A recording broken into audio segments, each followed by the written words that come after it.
Fayyaan waa godhu. Guddaan waa godhu.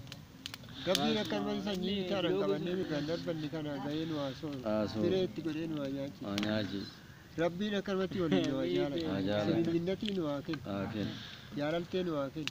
Dhaabaa dhaabban. Dhaabaa dhaabban. Akka dhaabaa dhaabbanne sa'a namaa nu dhaabaa.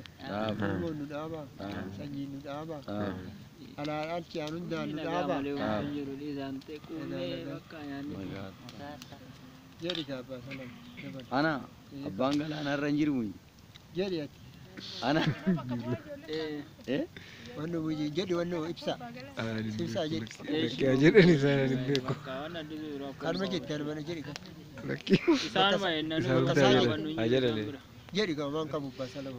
Nagaan ulee nagaan nu abul. Amma maataan irraa qabu. Biyya keenya biyya nagaa.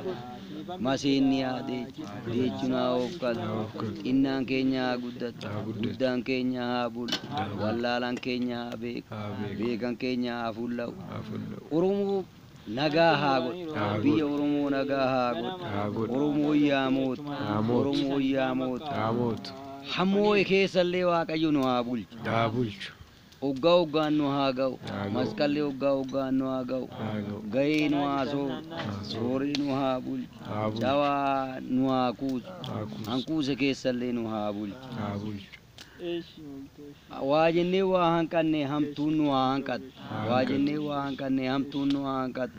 Murtuu sharranyaa Waaqayyo nurraa haa dhiibu. Biyya keenya biyya nagaa haa godhu. Bakka nani jedhee hanqadde Waaqayyo itti haa guutu. Egaa nagaa.